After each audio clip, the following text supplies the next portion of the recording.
قبلہ رخ ہونا یا پیٹ کرنا بالاتفاق حرام ہے.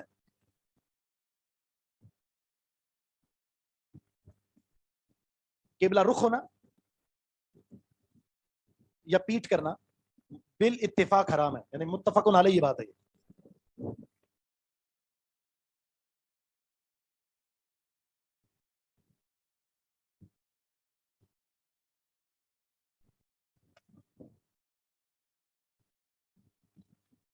ٹھیک ہے جی.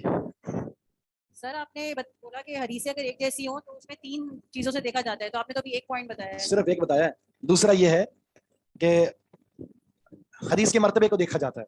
ایک حدیث بخاری میں موجود ہے اور ایک کسی اور کتاب میں موجود ہے، تو بخاری اور مسلم کا درجہ اعلیٰ ہے دیگر کے مقابلے میں، تو بخاری والی حدیث کو ترجیح دیں گے، اس کو کہتے ہیں ترجیح. اور تیسرا معاملہ یہ ہوتا ہے تنسیخ، یعنی دیکھیں گے پہلے کی حدیث کون سی ہے بعد کی کون سی ہے، تو پہلے والی حدیث منسوخ ہو جائے گی، بعد والی ناسخ ہو جائے گی. جس کی ایک مثال میں آپ کو دے سکتا ہوں کہ ابتدا میں یہ تھا آگ پر پکی ہوئی کسی بھی چیز کو استعمال کرتے رہے وضو ٹوٹ جاتا تھا، چائے پینے سے بھی وضو ختم، گرم پانی استعمال کرنے سے وضو ٹوٹ جاتا تھا، روٹی کھائی تو وضو ختم. یہ ابتدائی اسلام تھا. پھر اس کے بعد کیا ہوا؟ اس کے بعد صحابہ فرماتے ہیں اللہ کے رسول صلی اللہ علیہ وسلم نے روٹی کھائی، آپ نے گوشت کھایا، آپ نے ستو پیا، آگ پر پکی ہوئی بہت ساری چیزیں استعمال کی، لیکن آپ نے وضو ریپیٹ نہیں کیا. یہ آخری امر تھا آپ کا، یعنی پہلے والا منسوخ ہو گیا، یہ ناسخ ہو گیا. تطبیق، ترجیح، تنسیخ، یعنی تطبیق کا مطلب ایسا مفہوم جب دونوں کا درجہ ایک ہو، لیول ایک ہو، ایسا مفہوم دونوں حدیثیں قابل عمل بن جائیں جیسا کہ ہم نے بتایا. دوسرا ہے معیار میں اگر فرق آ جائے، ایک حدیث اعلیٰ درجے کی ہے دوسری اس سے کم ہے، تو پھر اس اعتبار سے ہوگی ترجیح. اعلیٰ والے کو ہم راجح قرار دیں گے، اس کو مرجو. اور تیسرا سٹیپ ہوتا ہے تاریخ کا اگر علم ہو جائے تو پہلے والی حدیث منسوخ ہوگی، بعد والی ناسخ ہو جائے. تطبیق، ترجیح اور تنسیخ. ٹھیک ہے جی. سبحانک اللہم و بحمدک. اس کو میں لکھ دیتا ہوں الفاظ کو.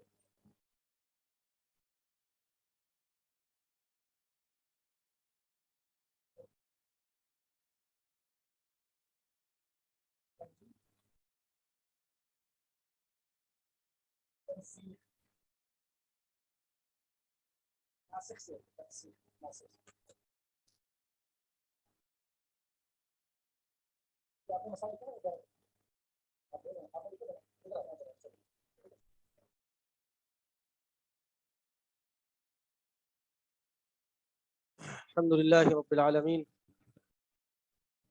الصلاة والسلام على نبينا محمد وعلى آله وصحبه أجمعين ومن تبعهم بإحسان إلى يوم الدين.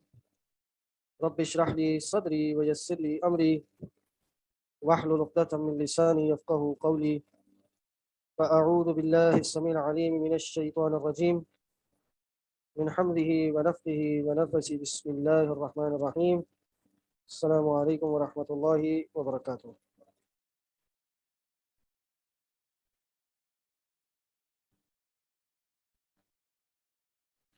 جی کیا پڑھا تھا پچھلی کلاس میں ہم نے؟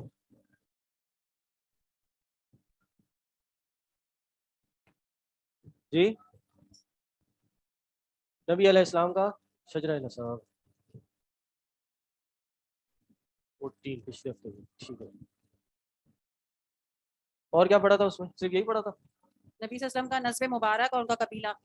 نبی علیہ السلام کا قبیلہ اور ہاں نبی علیہ السلام کے نام بڑے تھے.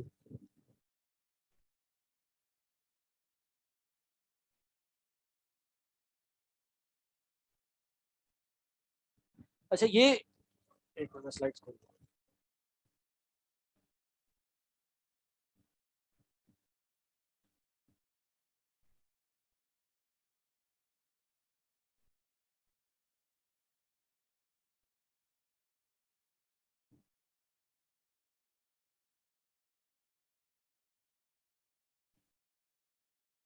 قریش کے بارے میں بتاتا ہوں.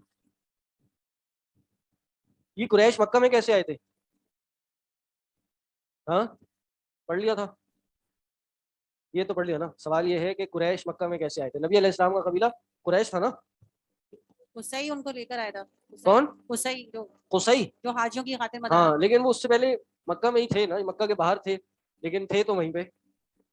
اس جگہ پہ کیسے آئے؟ جی اصل ہسٹری شروع ہوتی ہے حضرت ابراہیم علیہ السلام سے اور حضرت اسماعیل علیہ السلام سے. حضرت ابراہیم علیہ السلام کی پہلی بیوی کون تھی؟ حضرت نہیں، سارہ علیہ السلام، پہلے سارہ تھی، اس کے بعد یہ جو ہاجر علیہ السلام تھی یہ ان کو ایک تحفے میں ملی تھی مصر کے ایک بادشاہ کی طرف سے. حضرت ابراہیم علیہ السلام شام سے مصر، مصر سے شام سفر کیا کرتے تھے، تو رستے میں جب مصر آیا تو وہاں کا بادشاہ کی ایک بڑی بری عادت تھی، وہ یہ کہ جو بھی راہ میں کوئی خواتین گزرتی ان کو اپنی غلط نیتوں کا نشانہ بنایا کرتا تھا. تو یہ حضرت سارہ بھی ان کے دربار میں گئی. گرمی لگ رہی ہے آپ لوگ کو؟ ہاں بند کر دو، شور بہت ہو رہا ہے، یا چلنے دو؟ چل لینے چلے. تو حضرت سارہ ان کے دربار میں ان کو بھی لے جایا گیا، لیکن وہاں پہ لے جانے کے بعد الحمدللہ وہ محفوظ رہیں، اور اس کے بعد ہاجر علیہ السلام کو بھی تحفے میں ان کے پاس لایا گیا. تو انہوں نے دیکھا کہ حضرت ابراہیم علیہ السلام اب بوڑھے اور ان کو کوئی اولاد نہیں ہے، تو انہوں نے ہاجر کو ہی حضرت ابراہیم علیہ السلام کی دوسری وائف بنوا دیا، ان سے شادی کروا دی. اور پھر یہی ہوا، کچھ عرصے میں حضرت ہاجر کے ہاں بیٹا ہوا، اور وہ کون تھا؟ حضرت اسماعیل علیہ السلام. پھر اللہ تعالیٰ نے حکم دیا کس کو؟ حضرت ابراہیم علیہ السلام کو. کیا حکم دیا؟ کہ ان کو اس مکہ کی جگہ پر لے جا کر، کعبے کی جگہ پر جا کر ٹھہرا دیا جائے.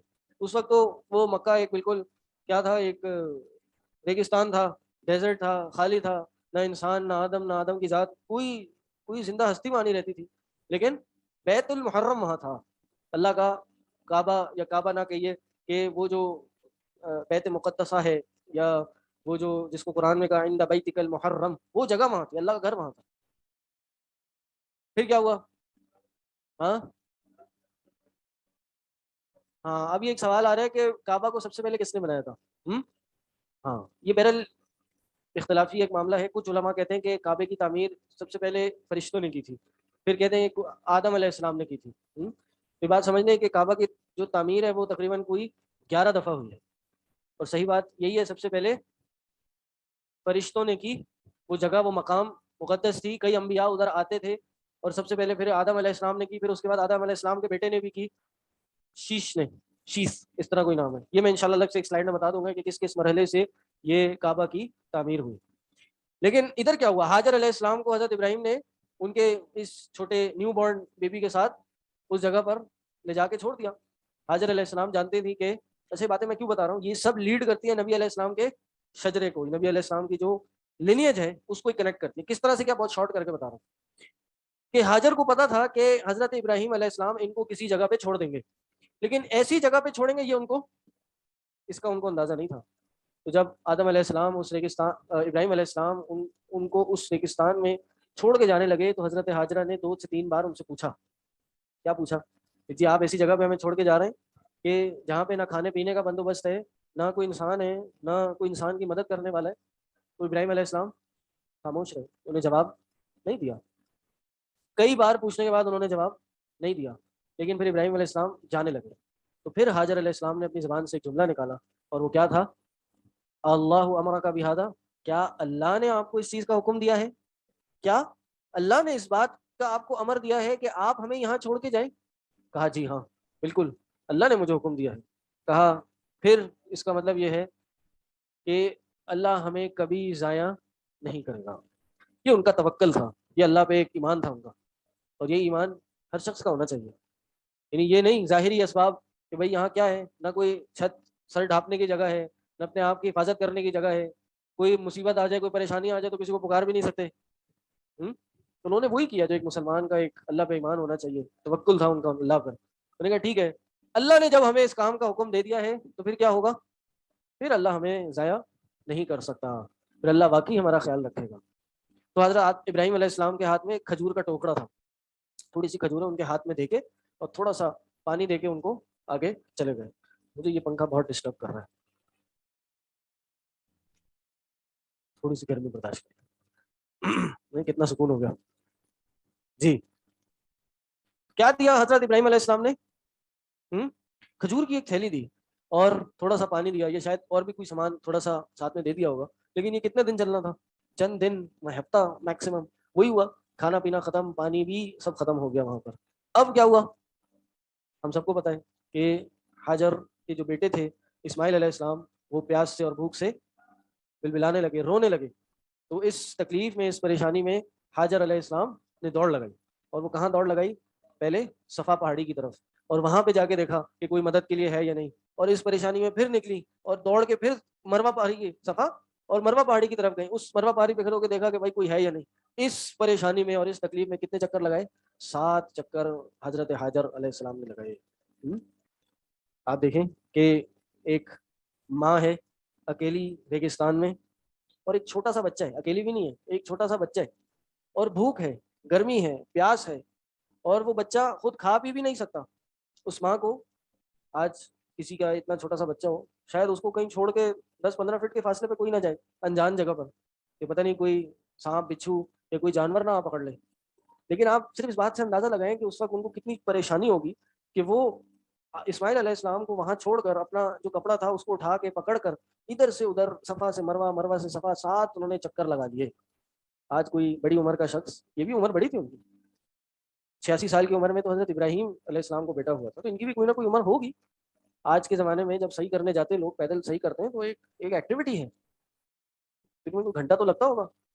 اگر تیز بھی بھاگ دوڑ کے کرنا پڑ جائے تو 25-30 منٹ کی یہ ایک جاگ ہے, ایک رن ہے.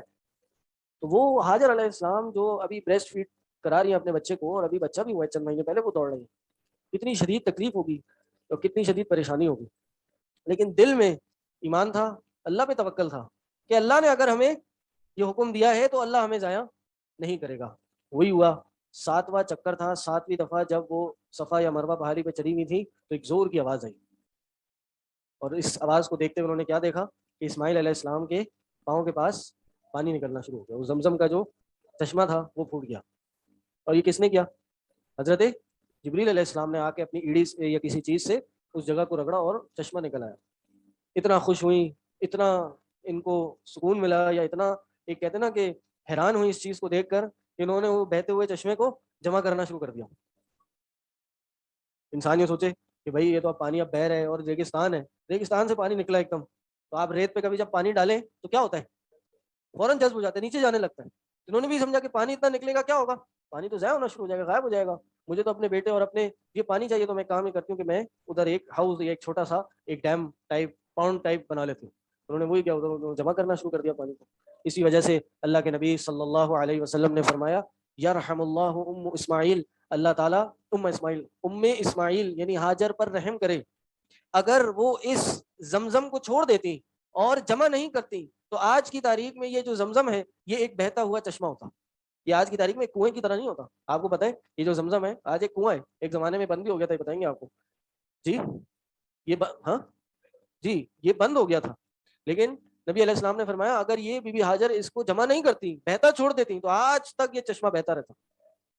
بہرحال وہ چشمہ جو تھا بہنا ذرا بند ہو گیا, وہ اس کے اندر اب ایک کنواں بن گیا, اور اب ان کو پانی بھی مل گیا اور رہنے کے لیے کچھ ایک بہانہ بھی مل گیا, اور اس کے ساتھ یہ ایک رہنے کے لیے کہتے ہیں ایک لائف لائن بھی ان کو مل گئی. پھر کیا ہوا؟ اب یہ مکہ کے اس ریگستان کے علاقے میں پانی آ گیا, آؤٹ آف نو ویئر زمین سے پانی آنا شروع ہو گیا یا پانی جمع ہو گیا. آپ کو پتہ ہے اب جس جگہ پانی ہو وہاں پر, اور شہر آتا ہے لیکن شہر سے پہلے بھی کچھ چیز آتی ہے, چرند پرند آنا شروع ہو جاتے ہیں, ان کو بھی تو پانی کی اور کھانے پینے کی تلاش میں ہوتے ہیں. تو ہوا یہ کہ اوپر آسمان پر کافی پرندے اڑنا شروع ہو گئے. تو اس وقت ایک قبیلہ اس جگہ سے گزر رہا تھا مکہ کے پاس سے. اس قبیلے کا نام کیا تھا؟ جرحم قبیلہ تھا, وہ اس جگہ سے گزرا. یہ جرحم کہاں کے تھے جی؟ یہ اصل جرحم والے تھے یمن کے. یمن میں بھی ان کی پوری ایک کہانی ہے کہ ان کے پاس بھی ایک بڑا سا ڈیم تھا جس سے کئی صدیوں سے یہ پانی حاصل کرتے تھے, اور یہ وہی جگہ ہے جہاں پر وہ ملکہ سبا بھی حکومت کیا کرتی تھی ایک زمانے پر. تو یہ انہی کی فالوورز میں سے تھے. لیکن ہوا یہ کہ انہوں نے اللہ کی نافرمانی کرنا شروع کر دی, اور وہ یہ جو نعمت تھی ان کو ان کے پاس اس ڈیم کی شکل میں وہ ان سے لے لی گئی, اور وہی ان پہ سیلاب کی شکل میں آ گیا. تو یہ مجبور ہو گئے وہاں سے نکل کر ہجرت کرنے کی طرف. ان کو پتا تھا مکہ میں تو کوئی پانی ہے نہیں, لیکن جب مکہ کے پاس سے تھوڑا سا گزرے تو دیکھا وہاں پہ کیا ہو رہا ہے, آسمان میں پرندے اڑ رہے ہیں. تو دیکھا یقیناً کوئی نہ کوئی وہاں پہ ایکٹیویٹی ہو رہی ہے, کوئی نہ کوئی کہتے ہیں نا کوئی زندگی وہاں بسر کر رہی ہے. تو انہوں نے کسی کو بھیجا, اور وہاں بھیج کر انہوں نے چیک کروایا کہ بھائی چیک کیا جائے کہ کون ہے وہاں پر. پتا چلا کہ ایک عورت اپنے بچے کے ساتھ اس کنویں کے ساتھ وہاں پر رہ رہی ہے.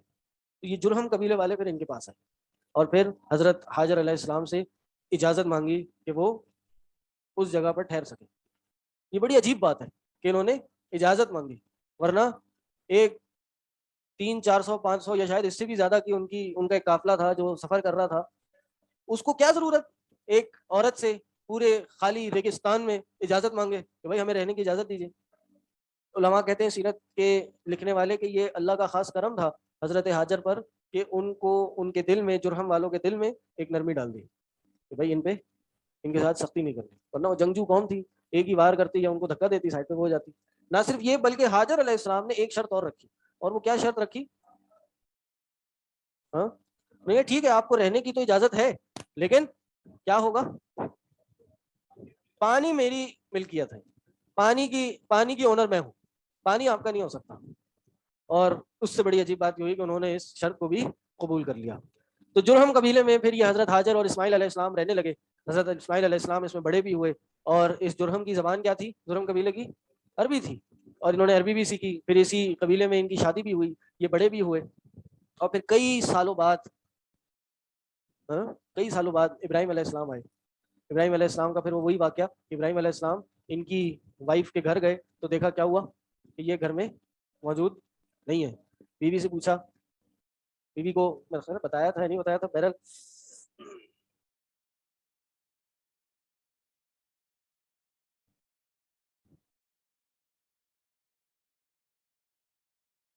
پن چپ گئی میرے پاؤں میں.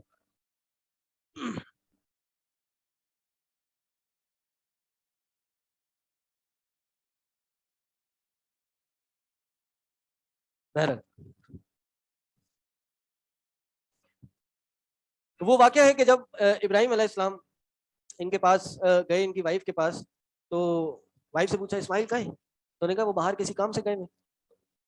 تو ابراہیم علیہ السلام نے ان کی وائف سے ایک سوال کیا، اور وہ کیا سوال تھا کہ جی آپ کے حالات کیسے ہیں، زندگی کیسے گزر رہی ہے، اچھی گزر رہی ہے نہیں گزر رہی؟ انہوں نے کیا جواب دیا؟ پہلی بیوی تھی، اس نے کہا نہیں بھائی وہ تو پھٹ پڑی، نہیں بھائی گزر بسر ہمارا بڑی مشکل سے ہو رہا ہے، اور آج کل گھر کا نان نفقہ بڑی مشکل سے ہے، اور زندگی گزارنے میں بڑی دشواری پیش آ رہی ہے. تو آج ابراہیم علیہ السلام نے ان کو کیا وصیت کی؟ انہوں نے کہا کہ آپ اسماعیل کو کہیے گا کہ یہ گھر کی چوکٹ تبدیل کر لے، گھر کی چوکٹ تبدیل کر لے. گھر کی چوکٹ کیسے تبدیل ہوگی اس کو تو سمجھ نہیں آئی. تو جب وہ ابراہیم علیہ السلام چلے گئے، اسماعیل علیہ السلام گھر پہ آئے، بیوی نے سارا ماجرا بتایا اسماعیل علیہ السلام کو، بتایا کہ اس طرح ایک بوڑھا شخص آیا تھا، اس نے آپ کے بارے میں پوچھا، اور پھر کہہ کے چلا گیا کہ جی گھر کی چوکٹ کو تبدیل کر لینا. جزاک اللہ. ہاں میرا خیال ہے انہوں نے بتایا نہیں تھا کہ انہوں نے صرف پوچھا تھا. تو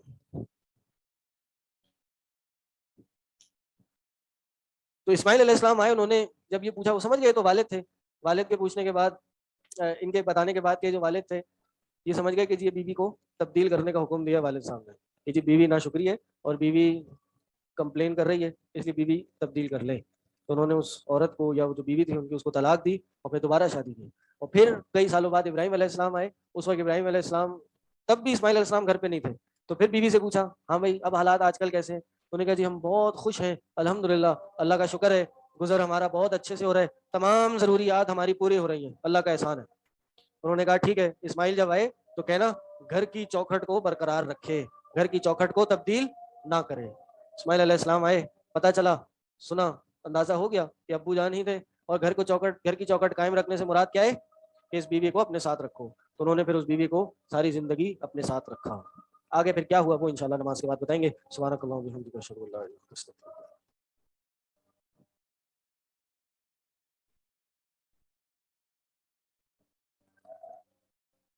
نہیں ہو گیا، صحیح ہو گیا.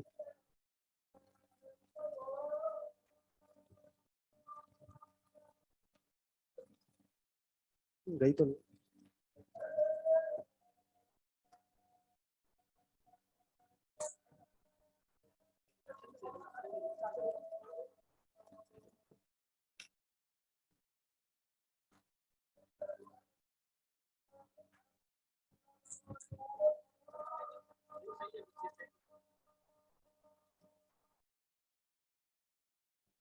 چلے جی، ہم نے ابھی کلاس سے پہلے پڑھا کہ ابراہیم علیہ السلام اسماعیل علیہ السلام کو وزٹ کرنے آتے تھے اس مکہ کی جگہ پر، کہ جب ان کی شادی ہو گئی تھی پہلی بیوی کے پاس آئے، ان سے سیٹسفائڈ نہیں تھے، دوسری کے پاس آئے، دونوں اس کو رکھے تو انہوں نے ان کو رکھا.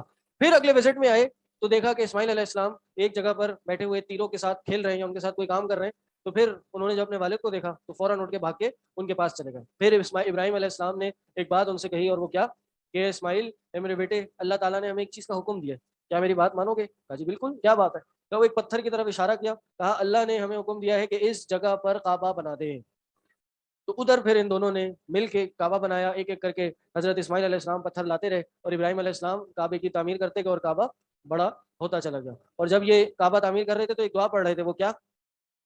ہاں, ربنا تقبل منا انک انت السمیع العلیم. کیا معنی ہے اس کا؟ اللہ ہم سے قبول کر, ربنا تقبل منا, اللہ ہم یہ کام کر رہے ہیں ہم سے قبول کر.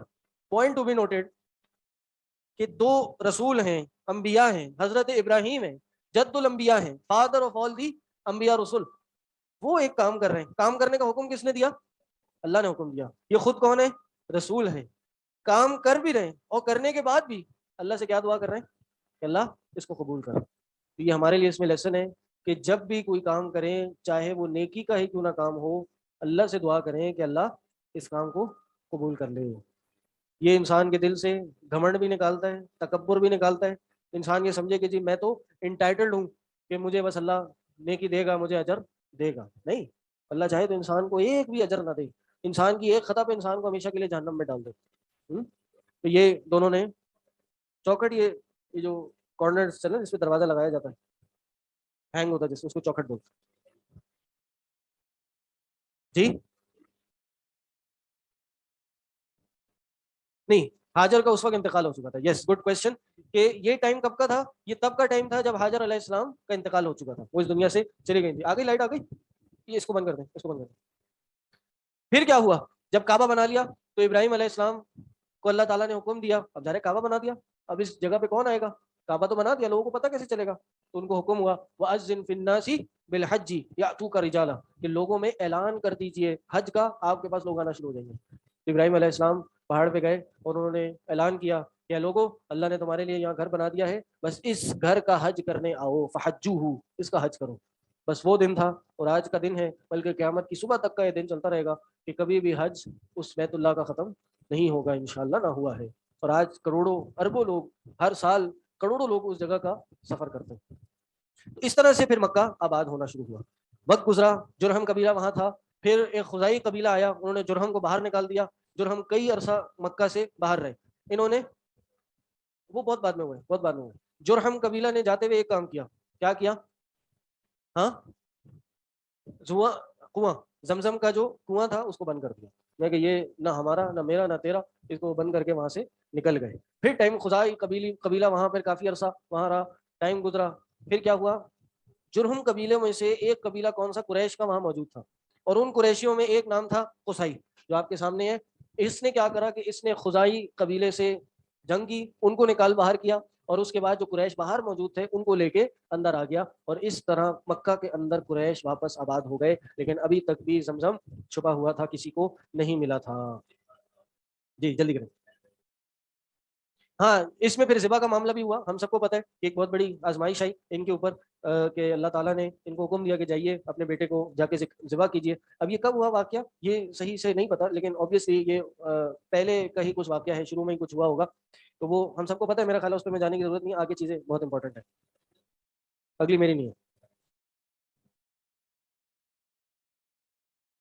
یہ حدیث آپ کے سامنے ہے. آپ صلی اللہ علیہ وسلم کا خاندان آپ کے دادا ہاشم عمرو کی نسبت سے ہاشمی کہلاتا ہے. نبی علیہ السلام کے بارے میں ہم نے پڑھا قریش سے تھے, اور قریش میں سے ہاشمی تھے. اللہ کے نبی صلی اللہ علیہ وسلم نے فرمایا ان اللہ اصطفیٰ کنانۃ من ولد اسماعیل, اللہ تعالیٰ نے اسماعیل کی اولاد میں سے کنانہ کو چنا, واصطفیٰ قریشا من کنانہ, اور کنانہ میں سے قریش کو چنا. واصطفیٰ من قریش بنی ہاشم, اور قریش سے بنی ہاشم کو چنا. واصطفانی من بنی ہاشم, اور مجھے بنی ہاشم سے چنا. یہ لینیج ہے نبی علیہ السلام کی, یہ خود نبی علیہ السلام نے ہمیں بتائی ہے, صحیح مسلم کی حدیث ہے. ہاں, ولد اسماعیل, اسماعیل کی اولاد سے کنانہ, کنانہ سے قریش, قریش سے بنی ہاشم, اور بنی ہاشم سے مجھے چنا. تو نبی علیہ السلام بنی ہاشم یعنی بنی ہاشم کے خاندان میں سے تھے. بنی ہاشم میں اور اس قریش میں ایک بہت بڑا نام ہے, کس کا؟ عبد المطلب کا. یہ کون تھے؟ نبی علیہ السلام کے دادا تھے. کہتے ہیں جب یہ پیدا ہوئے ان کا نام شیبہ رکھا گیا تھا. کیوں شیبہ رکھا گیا؟ ہاں, شیبہ اس کو کہا جاتا ہے جو بوڑھا ہو, شیبہ اس کو کہا جاتا ہے جو بوڑھا, کیوں؟ اس کے بال سفید ہوتے, داڑھی کے یا سر کے.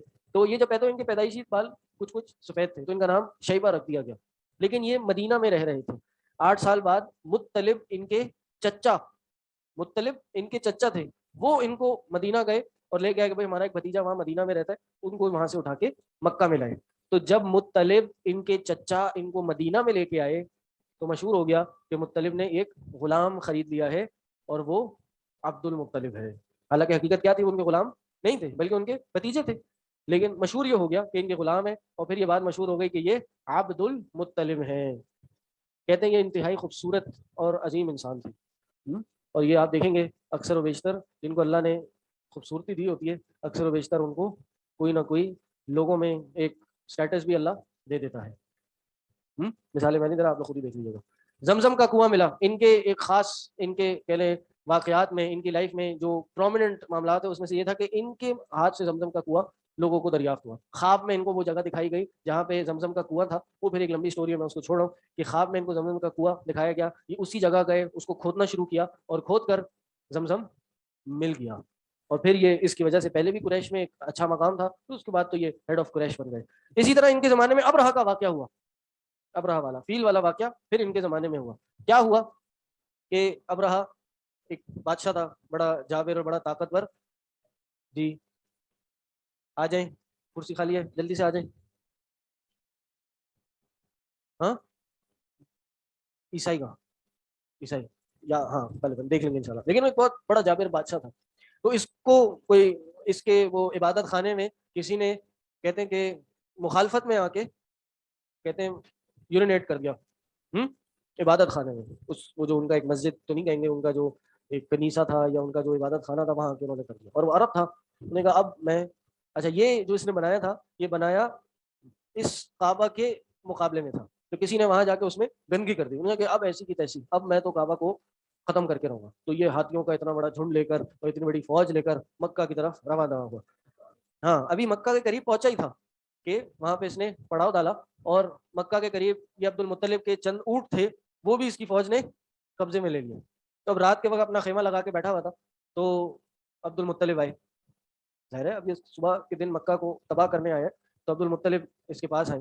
کہتے ہیں کہ جب کوئی بادشاہ یا کوئی بڑا آرمی کا لیڈر ہو اپنے خیمے میں بیٹھا ہو تو کیسے بیٹھتا ہے؟ بڑے ٹھاٹ میں بڑی سی کرسی ہوگی، ایک تخت ہوگا، اس پہ بیٹھا ہوگا اور لوگ اس کے ارد گرد بیٹھے ہوں گے، نیچے بیٹھے ہوں گے.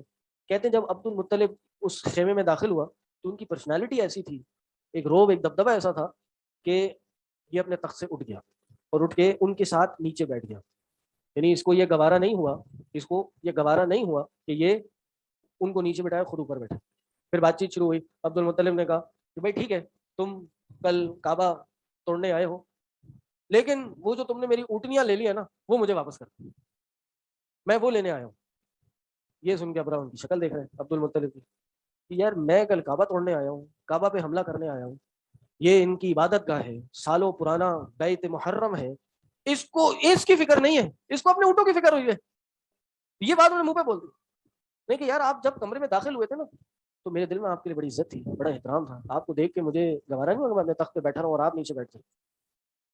میں آپ کے لیے نیچے بیٹھ گیا، لیکن جب آپ نے اپنی زبان سے یہ بات نکالی نا کہ مجھے اونٹ دے دیں میرے، تو جتنی عزت میرے دل میں آپ کے لیے بیٹھی نا وہ سب ختم ہو گئی. کہ ہاں چلو آپ کی بات صحیح ہو سکتی ہے. عبد المطلب نے کہا ٹھیک ہے آپ کی بات صحیح ہو سکتی ہے، لیکن معاملہ یہ ہے کہ بھائی یہ اونٹنیاں میری ملکیت میں ہیں، اس کی حفاظت اور اس کی فکر کرنا میری ذمہ داری ہے. یہ کعبۃ اللہ، یہ بیت اللہ جس کا ہے اس کی حفاظت وہ خود کر لے گا، تم میری اونٹنیاں واپس دے دو. انہوں نے کہا کہ میں اپنا کام کروں، کعبے والا کعبے کی حفاظت خود کر لے گا. اور اس نے ابراہ نے یہ بات سنی، اس کا تکبر اور گھمنڈ اور بڑا. صبح کے وقت جب وہ بلکہ تیار بھی نہیں ہوا تھا، چند ہی صبح کے وقت اعلان ہو گیا کہ مکہ کو خالی کیا جائے اور دور کی ایک جگہ پہ لے جایا جائے لوگوں کو کہ بس اب ابراہ یہاں پہ حملہ آور ہونے والا ہے. تو بس صبح ہی پھر آسمان سے ابابیل آئے اور انہوں نے ان ہاتھیوں کو ختم کر دیا. یہاں تک کہ یہ جو بڑے بڑے ہاتھی تھے یہ ایک بھوسا بن کے رہ گئے، چورا بن کے رہ گئے. کون کا جو بچا کچا مال ہوتا ہے سوکھا، اس کی طرح زمین پہ پڑے ہوئے تھے.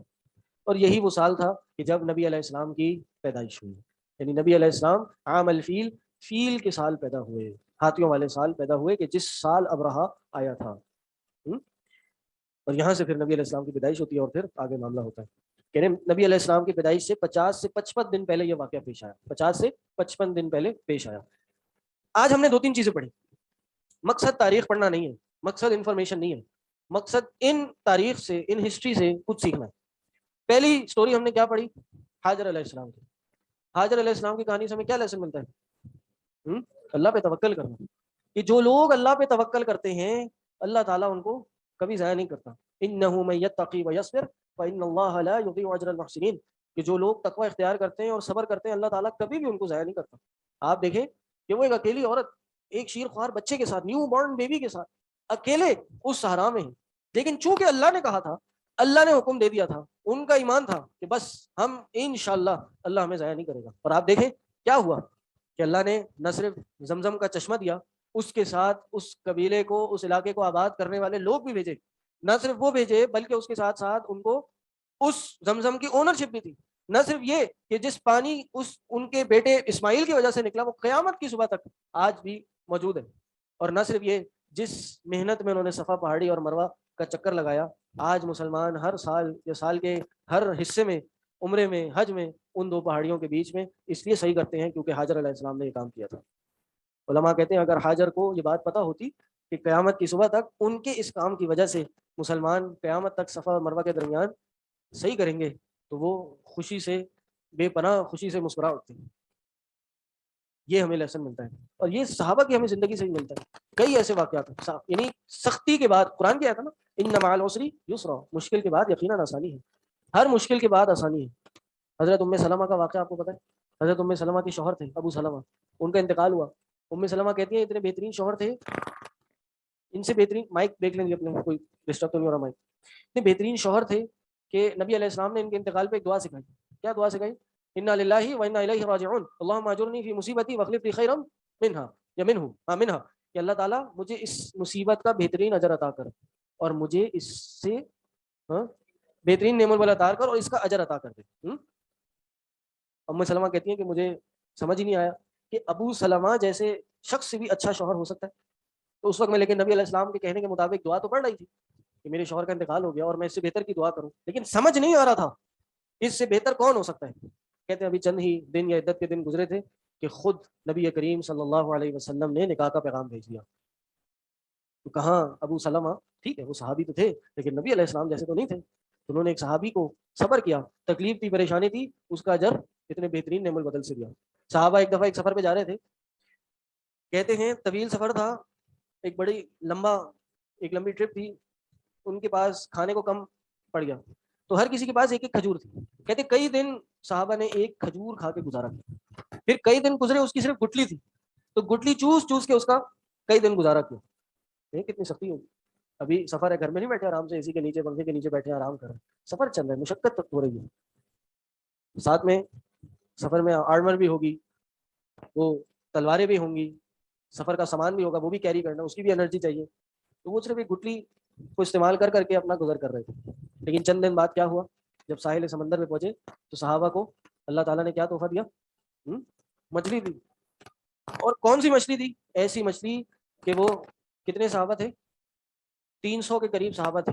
18 دن تک ان 300 صحابہ نے اس مچھلی کا کھانا کھایا، مچھلی ختم نہیں ہوئی. کہتے ہیں اس مچھلی کی جو ہڈیاں تھیں نا، اس کو زمین میں یوں گاڑا تو اتنی بڑی مچھلی تھی کہ اس کے نیچے سے اونٹ گزر سکتا تھا. اتنی بڑی مچھلی اللہ نے عطا کی. انہ من یتقی ویصبر فان اللہ لا یضیع اجر المحسنین. یہی حاجر کا معاملہ تھا، انہوں نے بھی صبر کیا، تقویٰ کیا، لیکن اللہ نے ایک بہترین اجر سے ان کو نوازا. اولاد دی، اولاد بھی وہ دی کہ جو نبی بنی، رسول بنی. دوسرا پوائنٹ ہمیں یہاں سیکھنے کو ملتا ہے کہ شیخ تو نہیں آ گئے، نہیں آئے. دوسرا پوائنٹ ہمیں یہ ملتا ہے، بیٹھے ہوئے چلیں دوسرا پوائنٹ انشاءاللہ پھر اگلی کلاس میں دیں گے. ہو سکتا ہے تھرسڈے کو میری ایکسٹرا کلاس ہو، تو کل تو نہیں ہوگی بہرحال، لیکن ہو سکتا ہے تھرسڈے کو ہو یا کل ہو، شاید دیکھ لیں گے. تو پھر انشاءاللہ تھرسڈے کو چھٹی ہے، کیوں؟ ہاں تو منڈے، ٹیوزڈے اینڈ تھرسڈے نا، وہی کہہ رہا ہوں، تو بیچ میں ایکسٹرا بھی تو ہو سکتی ہے. شیخ عدیل گئے ہوئے نا، میں یہی تو بول رہا ہوں، پریشانی کیوں ہو گئی؟ ہاں نہیں، اپنے باپ دادا کے دین پہ فوت ہوئے تھے. کتاب توحید میں آپ پڑھیں گے انشاءاللہ.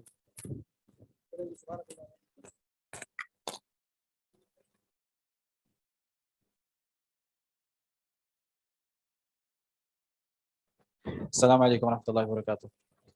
الحمد للہ رب العالمین والصلاة والسلام علی اشرف الانبیاء والمرسلین سیدنا محمد وعلی آلہ وصحبہ اجمعین، اما بعد. ایک ساتھی کہہ رہے ہیں کہ عربی پڑھنی ہے، میں بولا عربی پڑھیں گے، قرآن کون سی زبان میں؟ ہاں کون سی آیت پہ تھے ہم لوگ؟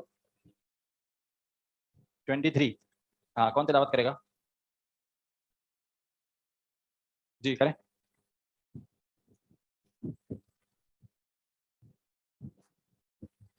أعوذ بالله من الشيطان الرجيم فلما جاءهم إذا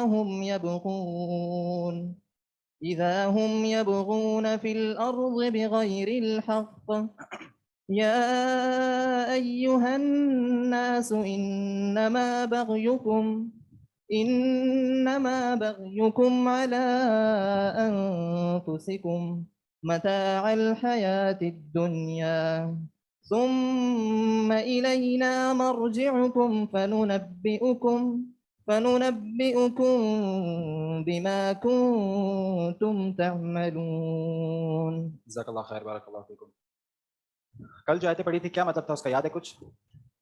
ہاں کیا کیا فائدے ہوئے تھے کل جو آیتیں پڑھی تھی ہم نے؟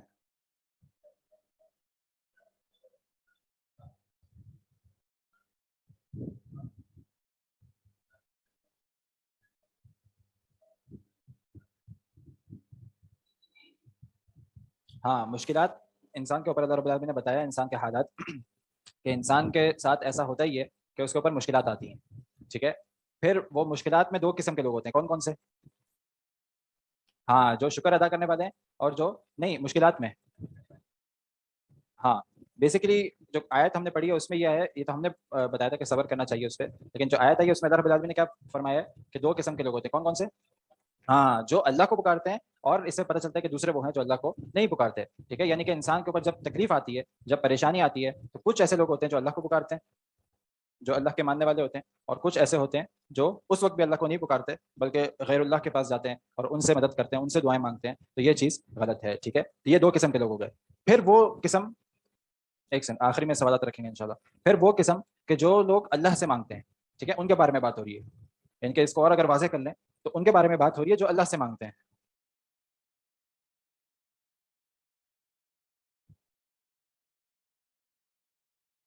تکلیفیں جب آتی ہیں تو دو قسم کے لوگ ہوتے ہیں. کون کون سے؟ جو غیر اللہ سے مانگتے ہیں، ٹھیک ہے، یہ تو ویسے ہی بیچارے باہر ہو جاتے ہیں. اور کچھ وہ ہوتے ہیں جو اللہ سے مانگتے ہیں، جب ان کے اوپر تکلیف آتی ہے تو وہ اللہ سے مانگتے ہیں، اللہ سے دعائیں کرتے ہیں، اللہ سے گڑ گڑاتے ہیں. ٹھیک ہے، پھر جب وہ اللہ سے مانگتے ہیں تو پھر ان کے اوپر دو قسم، ان کی تو بات ہی نہیں کرنے کی ضرورت، جو اللہ کے علاوہ کسی اور کے پاس جاتے ہیں. ٹھیک ہے، اللہ رب العالمین بھی ان کی بات کرے جو اللہ سے مانگتے ہیں. ٹھیک ہے، کون سی آیت میں کیا ایگزیکٹ لفظ ہے جس میں یہ ثابت ہوتا ہے کہ اللہ سے مانگنے والے ہیں؟ پچھلی آیت میں دعوا اللہ مخلصین لہ الدین، دعوا اللہ، وہ اللہ سے دعا مانگتے ہیں مخلصین، خالص ہو کر، لہ الدین. ٹھیک ہے، اب جب وہ اللہ سے دعا مانگتے ہیں تو ان کے اوپر یہ تکلیف جو ہے یہ بدل جاتی ہے، اور کہاں آ جاتی ہے؟ خوشی میں. ٹھیک ہے، خوشی میں بدل جاتی ہے. ٹھیک ہے، ان کے اوپر پھر اللہ رب العالمین ایک ایسے حال لے کر آ جاتا ہے کہ وہ خوشحالی میں آ جاتے ہیں. اب اس میں پھر دو کیٹیگری کے لوگ ہوتے ہیں. کون کون سے؟ ایک وہ ہیں جو اللہ کو بھول ہاں جاتے ہیں، ایک وہ ہیں کہ جو اللہ کا اس پر شکر، جو اللہ کی ناشکری کرتے ہیں. صحیح ہے، ناشکری کرنے والے، اور یہاں شکر گزار. ٹھیک ہے، شکر گزار اور ناشکری کرنے والے. ٹھیک ہے، تو یہاں ان کے بارے میں بات ہو رہی ہے ایگزیکٹلی اس آیت میں کہ پہلے جب ان کے اوپر تکلیف آتی ہے تو پھر وہ اللہ کو پکارتے ہیں. صحیح ہے، پھر جب اچھے حالات آتے ہیں تو پھر وہ ناشکری کرتے ہیں. پھر وہ ناشکری کی ہم نے کچھ حالتیں لی کہ آج کل کے لوگ جو اللہ کو ماننے والے ہیں اور جب ان کے اوپر خوشی آتی ہے تو ناشکری وہ کس قسم کے کرتے ہیں. اس میں کیا کیا مثال آئی تھی ہمارے ساتھ؟ ہاں جیسے شادی بیاہ کے موقع ہوتے ہیں، انسان خوش ہوتا ہے اس میں، لیکن کیا کر رہا ہوتا ہے؟ ناشکری کر رہا ہوتا ہے. وہ اسی کیٹیگری میں آتا ہے. ٹھیک ہے، اور کون کون سے ایسے موقع ہوتے ہیں جب انسان خوش ہوتا ہے؟ اس کا تجارت اچھی چل رہی ہوتی ہے. ٹھیک ہے، اس کو اللہ تعالیٰ اولاد سے نوازتا ہے. ٹھیک ہے، اور اسی طریقے سے بہت ساری ایسی خوشی ہوتی ہے جو انسان کو محسوس ہوتی ہے، اس کے پاس مال آ جاتا ہے زیادہ. ٹھیک ہے، تو یہ وہ چیزیں ہیں جب انسان خوش ہوتا ہے. جب انسان خوش ہوتا ہے تو دو کیٹیگری کے لوگ ہوتے ہیں، ایک وہ ہوتے ہیں جو ناشکرے ہوتے ہیں اور ایک وہ ہوتے ہیں جو اللہ کے شکر گزار ہوتے ہیں. تو یہاں جو ناشکرے ہیں ان میں سے ان کی بات بتائی جا رہی ہے کہ یہ لوگ کتنے برے ہوتے ہیں، اور کیا فرمایا ان کے بارے میں اللہ رب العالمین نے؟ ہاں کیا لفظ ہے؟ مکروا بآیات اللہ. ہاں الفاظ کیا عربی میں؟ ہاں اذا لهم مکر فی آیاتنا، اذا لهم مکر فی آیاتنا، کہ وہ اللہ کی جو آیتیں ہیں اس پر مکر شروع کر دیتے ہیں. اب یہاں جو اللہ کی آیتیں ہیں اس پر مکر شروع کرنے سے کیا مراد ہے؟ ناشکری کرنا. ٹھیک ہے، کس طرح ناشکری کرتا ہے بندہ؟ گناہ کر کے. ٹھیک ہے، وہ نعمت کو اپنی طرف منسوخ کر کر